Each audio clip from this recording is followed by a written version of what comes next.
जब देश की राजधानी को लगभग 1.5 साल तक चारों तरफ से घेर कर जाम कर दिया था, जब दूसरे शहरों से दिल्ली आना जाना नर्क हो गया था। सब्जी नहीं आ रहा है, पानी नहीं आ रहा है, पानी वाले नहीं आ रहे हैं, बच्चे सब पढ़ाई करने नहीं जा कोई भी चीज यही डर फिर से लोगों के दिल में बैठ चुका है। टेंशन हर दिन बढ़ती जा रही है। किसान फिर से एमएसपी समेत 1 दर्जन मांगों के साथ दिल्ली की चढ़ाई करना चाहते हैं। कांग्रेस समेत कई पार्टियों ने इन मांगों को समर्थन भी दे दिया है। ऐसे में डर ये है कि hello everyone, welcome back another video. तो कैसे हैं आप सब? होपफुली आप अच्छे होंगे, मजे में होंगे। तो इंडिया के पंजाबी किसानों ने एक बार फिर दिल्ली के अंदर धरना दे रखा है, रोड ब्लॉक किए हुए हैं, काफ़ी ज़्यादा नुकसान कर रहे हैं, रोड ब्लॉक किए हुए हैं, ट्रैफिक जाम की हुई है और काफ़ी ज़्यादा वो इंडियन गवर्नमेंट को, स्टैब्लिशमेंट को नुकसान पहुंचा रहे हैं। तो आखिर वो चाहते क्या हैं, इसके पीछे रीजंस क्या हैं, लॉजिस्टिक्स रीजंस क्या हैं, फैक्ट्स क्या हैं, आखिर उनका मकसद क्या है? क्या मोदी गवर्नमेंट किसानों को जो हकूक़ है उनसे छीन पा रही है? क्या मोदी गवर्नमेंट उनको कुछ सहूलियात, कुछ फैसिलिटीज़ नहीं प्रोवाइड कर रही? तो वो सब कुछ आज की इस वीडियो के अंदर हम देखेंगे, डिस्कस करेंगे। तो चलिए वीडियो को वॉच कर लेते हैं। आज की वीडियो है जी आरजे रौनक भैया के, वो हमें इंफॉर्मेशन कलेक्ट करके बताएंगे कि इनके फैक्ट्स क्या हैं, इनकी रियलिटीज़ क्या हैं। तो चलिए वीडियो को वॉच करते हैं। Let's get start this video.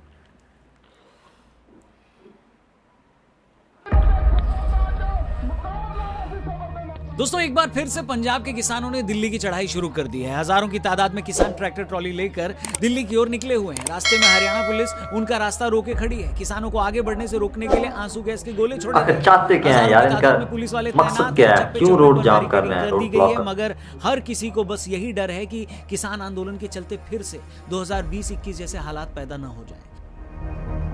जब देश की राजधानी को लगभग 1.5 साल तक चारों तरफ से घेर कर जाम कर दिया था, जब दूसरे शहरों से दिल्ली आना जाना नर्क हो गया था। सब्जी नहीं आ रहा है, पानी नहीं आ रहा है, पानी वाले नहीं आ रहे हैं, बच्चे सब पढ़ाई करने नहीं जा कोई भी चीज यही डर फिर से लोगों के दिल में बैठ चुका है। टेंशन हर दिन बढ़ती जा रही है। किसान फिर से एमएसपी समेत 1 दर्जन मांगों के साथ दिल्ली की चढ़ाई करना चाहते हैं। कांग्रेस समेत कई पार्टियों ने इन मांगों को समर्थन भी दे दिया है। ऐसे में डर ये है कि दिल्ली और उसके आसपास फिर से 2020-21 जैसे हालात पैदा न हो जाएं। लोग सवाल करने लगे हैं कि सरकार इन किसानों की मांगे पूरी करके मुद्दे को खत्म क्यों नहीं करती।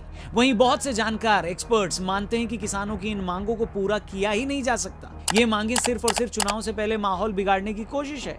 तो चलिए आज के हमारे इस खास वीडियो में, कार्यक्रम में हम ये पता लगाने की कोशिश करते हैं कि आखिर वो कौन सी मांगे हैं जो किसान सरकार से मनवाना चाहती है और आखिर क्यों इन मांगों को पूरा करना सरकार के लिए इम्पॉसिबल दिख रहा है। तो आइए इसी की पड़ताल करते हैं। वीडियो पसंद आए तो प्लीज इसे हर उस इंसान तक पहुंचाइएगा जो क्या डिमांड करते हैं वो जानेंगे। शेयर करिएगा और चैनल को भी सब्सक्राइब करिएगा। शुरू करते हैं। हमने 3 कृषि कानूनों को वापस लेने का, रिपील करने का निर्णय लिया है। दोस्तों, 19 नवंबर 2021 को केंद्र सरकार ने 3 कृषि बिल वापस लिए तो लंबे वक्त से चला रहा किसान आंदोलन खत्म हो गया। उस आंदोलन के साथ ही दिल्ली आने जाने वाले लाखों लोगों ने चैन की सांस ली थी। आंदोलन तो खत्म हो गया, किसान दिल्ली से वापस भी चले गए, मगर तब भी उनकी एक मांग बाकी थी। वो चाहते थे कि सरकार एमएसपी को लेकर कानून बनाए। सरकार ने इस बारे में कमेटी बनाकर विचार करने की भी बात की, मगर एक कानून कभी बन नहीं पाया और न ही एमएसपी को लेकर कानून बना पाना कभी इतना सिंपल था। बस फिर क्या था, अब जब केंद्र सरकार का कार्यकाल खत्म होने में बस 2 महीने का वक्त बाकी है, अगला लोकसभा चुनाव सर पर खड़ा है, तो पंजाब से हजारों किसान फिर से एमएसपी की डिमांड को लेकर आंदोलन करने लगे हैं। जो लोग नहीं जानते उन्हें बता दें कि एमएसपी पंजाब के जो लोग हैं वो मोदी गवर्नमेंट को लाइक नहीं करते। सरकार किसानों से उनकी फसल खरीदती, फिर चाहे बाजार में भाव कितना भी कम क्यों ना हो। आपको बता दें, भारत सरकार की तरफ से एमएसपी की स्कीम 60 के दशक में तब शुरू की गई थी जब देश में खाने का संकट था और सरकार हरित क्रांति की टेक्निक का इस्तेमाल कर ज्यादा से ज्यादा ऐसी फसलें लगाकर देश की जरूरत पूरा करना चाहती थी। उसी टाइम किसानों को ऐसी फसलें लगाने के लिए मोटिवेट करने के लिए एमएसपी स्कीम लाई गई थी ताकि उन्हें अपनी फसलों के बदले रिटर्न की एक मिनिमम गारंटी दी जा सके। सरकार की तरफ से आज की तारीख में 23 ऐसी फसलों पर एमएसपी तय होती है। जब भी किसी एक सेक्शन की तरफ से ऐसा आंदोलन होता है तो कुछ लोगों को लगता है कि यार सरकार ऐसे लोगों की मांगे मान क्यों नहीं लेती, क्यों चुनाव से पहले किसानों को यूं परेशान किया जा रहा है। जब हर राज्य में सरकारें लोगों को मुफ्त में चीजें बांट रही है, अपने वोट बैंक को खुश कर रही है, तो इस केस में सरकार ऐसा क्यों नहीं कर रही, उसे क्या प्रॉब्लम है? इससे पहले कि मैं इस बात पर अपना ओपिनियन दूं कि आखिर किसानों की मांगे मान लेने में सरकार को क्या प्रॉब्लम है, आपको मैं बता दूं, आप भी अलग अलग टॉपिक्स पर पर अपने ओपिनियन देकर पैसे कमा सकते हो प्रोबो ऐप पर। डिस्क्रिप्शन में लिंक दिया है, जल्दी से उस पर क्लिक करके प्रोबो ऐप को डाउनलोड करिए। कई सारे सवाल हैं, सिर्फ आपको हाँ या ना में अपनी ओपिनियन देनी है। जैसे फॉर एग्जांपल आज इंडिया इंग्लैंड का 3rd टेस्ट मैच राजकोट में शुरू हो गया। क्या लगता है इंडिया इंग्लैंड के खिलाफ जीतेगी, यस या नो? ऐसे तमाम कैटेगरीज के तमाम सवाल हैं, आप यस या नो में ओपिनियन दीजिए, पैसे जीते और उसे आसानी से विड्रॉ भी कर सकते हैं। लेकिन सबसे पहले आपको प्रोबो ऐप डाउनलोड करना पड़ेगा, लिंक मैंने डिस्क्रिप्शन में दिया है, डाउनलोड करिए और वीडियो में आगे बढ़ते हैं। तो दोस्तों हम बात कर रहे थे कि आखिर एमएसपी को लेकर किसानों की मांग मान लेने में सरकार को प्रॉब्लम क्या है। बहुत सारे एक्सपर्ट्स का यह मानना है कि इन मांगों को मान लेना इतना भी आसान नहीं है, इसमें कई प्रॉब्लम्स हैं और सबसे बड़ी प्रॉब्लम है इन मांगों को पूरा करने के लिए जरूरी पैसा। बिजनेस टुडे में छपी एक रिपोर्ट के हिसाब से इन मांगों को पूरा करने के लिए सरकार को 10 लाख करोड़ रुपए खर्च करने होंगे। ये रकम कितनी बड़ी है इसका आप इसी से अंदाजा लगा लें कि इस बार जो अंतरिम बजट पेश हुआ उसमें इंफ्रा प्रोजेक्ट्स का जो बजट था वो 11 लाख करोड़ रुपए का है, जबकि साल 2020 में कृषि उपज का कुल मूल्य 40 लाख करोड़ था, जिसमें डेयरी, खेती, बागवानी, पशुधन और एमएसपी फसलें भी शामिल थी। इसके अलावा वित्त वर्ष 2020 में कुल कृषि उपज का बाजार मूल्य 10 लाख करोड़ रुपए। ऐसे में एक्सपर्ट्स का कहना यह है कि जिस एमएसपी को लेकर कानून बनाने की बात की जा रही है, अगर उसे कानून बना दिया जाए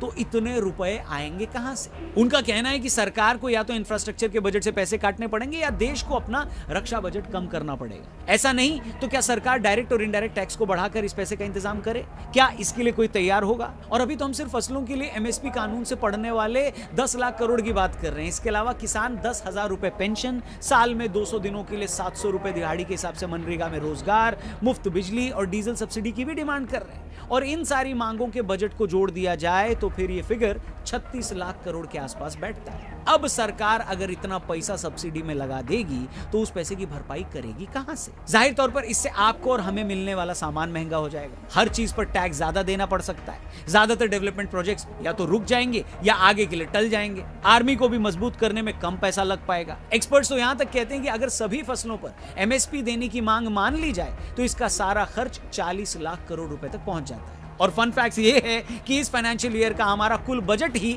45 लाख करोड़ रुपए का था। दूसरी बात, कानून बनाकर ज्यादातर फसलों के लिए एमएसपी डिसाइड करने का नुकसान यह है कि गन्ने और चावल जैसी फसलें बहुत पानी मांगती हैं। एमएसपी के कारण जब ज्यादातर किसान इन्हें लगाएंगे तो उन इलाकों में पानी की कमी आ जाएगी और पंजाब में भी यही हुआ। वहां फ्री बिजली और बेहतर एमएसपी के चलते बहुत से किसानों ने इन फसलों को लगाया, जिससे ज्यादातर जगह ग्राउंड वाटर लेवल नीचे चला गया, कई जगह कुएं सूख गए और वही किसान फायदे में रहे जिनके पास सबसे गहरे बोरवेल थे। मशहूर आर्थिक पत्रकार और इकोनॉमिक टाइम्स के पूर्व संपादक स्वामीनाथन अय्यर ने कृषि बिल के वक्त भी यही कहा था कि ये बिल देश की तकदीर बदल कर रख देंगे। बिल के फायदे बताते हुए उन्होंने कहा था कि ये बिल असल में किसानों के लिए सबसे बड़े लाइफ चेंजर साबित होंगे। बिल आने के बाद तो किसानों के पास अपनी फसल को बेचने के लिए ऑप्शंस बढ़ जाएंगे। अय्यर ने तब लिखा था कि अगर खरीदने वाले के पास ये फ्रीडम है कि वो कहीं से भी खरीद सकता है तो यही फ्रीडम फसल बेचने वाले किसान को भी मिलनी चाहिए, जो कि बिल आने के बाद मिलेगी। मगर तब इस बिल को लेकर एक के बाद एक झूठ फैलाए गए। ये कहा गया कि बिल आने के बाद एमएसपी खत्म हो जाएगी और किसान बर्बाद हो जाएगा। What is the point of subsidizing people to produce something for which there is no demand in India and no demand in the rest of the world? Iyer जैसे बहुत सारे एक्सपर्ट्स का मानना था कि ये देखकर बुरा लगता है कि कैसे किसानों के नाम पर एक खास इलाके से कुछ लोग खड़े होते हैं और अपनी ताकत के दम पर सरकार को झुका देते हैं, जबकि हकीकत ये है कि 2020-21 में जिस कृषि बिल का पंजाब और हरियाणा के किसानों ने विरोध किया, उसी बिल का महाराष्ट्र और आंध्र के किसान संगठन समर्थन कर रहे थे, मगर उनकी किसी ने नहीं सुनी। Each of these three reforms were in the manifestos of all opposition parties. These three were not only in the manifesto of the Congress party. The Congress party said we will do away with APMC. दोस्तों इसमें कोई राय नहीं है कि किसान इस देश के अन्नदाता हैं। इसमें भी कोई शक नहीं है कि खेती किसानी जितना अनप्रेडिक्टेबल पेशा और कोई नहीं है, जहां किसान कर्ज लेकर साल भर अपना खून पसीना लगाते हैं। ऐसे में उन्हें अपनी मेहनत के लिए सरकार की तरफ से एक गारंटी की बहुत जरूरत होती है, मगर यह भी देखना होगा कि सरकार से सुविधा लेने के नाम पर हम उसे किस हद तक निचोड़ सकते हैं। मशहूर अर्थशास्त्री अशोक गुलाटी खुलासा करते हैं कि पंजाब में किसानों को साल भर में $1 बिलियन यानी 8,000 करोड़ रुपए की बिजली सब्सिडी मिलती है और फर्टिलाइजर सब्सिडी के तौर पर इन किसानों को $665 मिलियन दिए जाते हैं। MSP is made legal. The production assume of a particular commodity is 100, but the demand is 70. Then what will happen? Nobody will touch the remaining 30. It will stay with the farmers. What will you do? मतलब पंजाब में हर किसान family को subsidy के तौर पर $1626 दिए जाते हैं, जो कि भारत की पर कैपिटा इनकम के आसपास है। इसके अलावा किसानों को कम रेट पर लोन मिलता है, वक्त वक्त पर उनके लोन माफ कर दिए जाते हैं। यही वजह है कि पंजाब में जिस किसान के पास 5 एकड़ जमीन भी है, वो भारत के अमीर किसानों में शामिल होता है। Just farmers in India.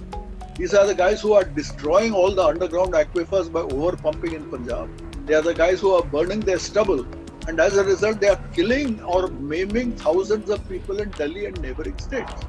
These are not people who deserve our sympathy, but we will have to deal with them as an important force. मगर इस सब के बावजूद किसान जो मांगे कर रहे हैं, वो कुछ लोगों के मन में शक पैदा करती है कि क्या इन मांगों का कुछ और मकसद तो नहीं, क्योंकि आंदोलन में शामिल बहुत से लोगों की बातें तो यही साबित करती हैं। फिर चाहे वो प्रधानमंत्री मोदी को लेकर दी गई धमकी हो या फिर खालिस्तान की मांग। संबंधित ਸਾਨੂੰ ਛੱਡ ਦਿਓ, ਸਾਨੂੰ ਲੱਗ ਖਾਲਿਸਤਾਨ ਬਣਾਉਣ ਦਿਓ, ਸਾਨੂੰ ਲੱਗ ਪਾਕਿਸਤਾਨ ਬਣਾਉਣ ਦਿਓ, ਪਾਕਿਸਤਾਨ ਨਾਲ ਜੁੜ ਜਾਂਦੇ ਅਸੀਂ ਖਾਲਿਸਤਾਨ ਬਣਾ ਕੇ ਆਪਣਾ। ਸਾਨੂੰ ਇਹਨਾਂ ਕੋਈ ਉਮੀਦ ਨਹੀਂ ਹੈਗੀ, ਅਸੀਂ ਆਜ਼ਾਦ ਪੰਜਾਬ ਚਾਹੁੰਦੇ, ਸਾਂਝਾ ਪੰਜਾਬ, खालिस्तान पंजाब। तो सुनिए आपने इन लोगों की बात, अब क्या ही कहें। मगर इसके बावजूद हम साफ कर दें कि आंदोलन में शामिल 2-4 लोगों की बातों से ये प्रूव नहीं होता कि आंदोलन कर रहे सभी लोगों की यही सोच है। मगर 2-4 लोग भी अगर कैमरे के सामने देश तोड़ने की बात कर रहे हैं तो ये बहुत सीरियस मामला है। 2-4 लोग अगर बोल रहे हैं तो भीड़ में ऐसे और लोगों के होने से इनकार नहीं किया जा सकता जो इनके जैसी ही सोच रखते हैं। इसलिए बहुत जरूरी है कि जो भी लोग इन मांगों को लेकर आंदोलन कर रहे हैं, उन्हें खुलकर सरकार से बात करनी चाहिए। इन लोगों को बच्चों की तरह सिर्फ अपनी मांगों पर अड़ना नहीं होगा, बल्कि मांगों का इकोनॉमिक्स भी सरकार को समझाना होगा और खुद भी ये समझना होगा कि उन मांगों को पूरा करने के लिए देश के लिए क्या मायने हैं। ये बिल्कुल वैसा ही है जैसे हर बाप अपने बच्चों की मांगे पूरी करता है, मगर बच्चे अगर बड़े हों तो उन्हें भी ये समझना होता है कि हमारे पिता के क्या क्या खर्चे हैं, घर में और भी बहुत सारे मेंबर्स हैं, उन मेंबर्स की भी बहुत जरूरतें हैं। आखिर देश का नागरिक और उसकी सरकार एक परिवार की तरह ही तो है। नाराजगी कितनी बड़ी क्यों ना हो, आखिर में हर प्रॉब्लम का इलाज तो मिल बैठकर ही निकालना है। इसलिए न तो सरकार को चाहिए कि वो अपने ही नागरिकों पर गोली चलाकर कोई जुल्म करे, और न ही नागरिकों को चाहिए कि वो अपने ही सरकार को दुश्मन मानकर उसके खिलाफ जंग छेड़े। अगर दोनों साइड ये बात समझेंगे तो मुझे नहीं लगता इस प्रॉब्लम का हल निकालने में कोई दिक्कत होगी। बाकी आप बताइए, आप इस किसान आंदोलन के बारे में क्या सोचते हैं, उनकी मांगों के बारे में आपकी क्या ओपिनियन है? जो भी आपकी राय है कमेंट करके हमें जरूर बताएं। और अपनी ओपिनियन देकर अगर आप पैसे कमाना चाहते हैं तो प्रोबो ऐप डाउनलोड करें, डिस्क्रिप्शन में इस ऐप का लिंक दिया है, आपको ज्वाइनिंग बोनस भी मिलेगा और कई सारे टॉपिक्स पर यस या नो में ओपिनियन देकर आप पैसे जीत सकते हैं। डाउनलोड करिए प्रोबो ऐप। और हाँ, ये वीडियो पसंद आई हो तो इसे और भी लोगों तक जरूर पहुंचाइएगा, शेयर करिएगा और हमारे चैनल को भी जरूर सब्सक्राइब करिएगा। फेसबुक पे देख रहे हैं तो पेज को लाइक करिएगा। Thank you for watching. जल्दी मिलते हैं। जय हिंद, जय भारत। हाँ, तो आपने देखा कि किस तरीके से जो इंडियन पंजाब के किसान हैं, फार्मर हैं, वो अपने हकूक़ मांग रहे हैं, उनकी कुछ मांगे हैं वो गवर्नमेंट के आगे रख रहे हैं। जो गवर्नमेंट है वो उसको मांग नहीं रही है, उसको मान नहीं रही, मतलब उससे एग्री नहीं हो रही, जिसकी वजह से उनके बीच में काफ़ी ज़्यादा तनाव आ रहा है और ये मुद्दा जो है काफ़ी ज़्यादा गंभीर सूरत हाल इख्तियार कर चुका है। ये तो किसान जो हैं वो अपनी कुछ मांगे रख रहे हैं, लेकिन गवर्नमेंट कहती है कि इनकी मांगे जो हैं वो पूरी करना ही काफ़ी ज़्यादा मुश्किल है, इम्पॉसिबल है। और किसानों की बात करें तो कहते हैं कि 10 लाख करोड़ का जो बजट है वो हमें देना चाहिए, दे दें।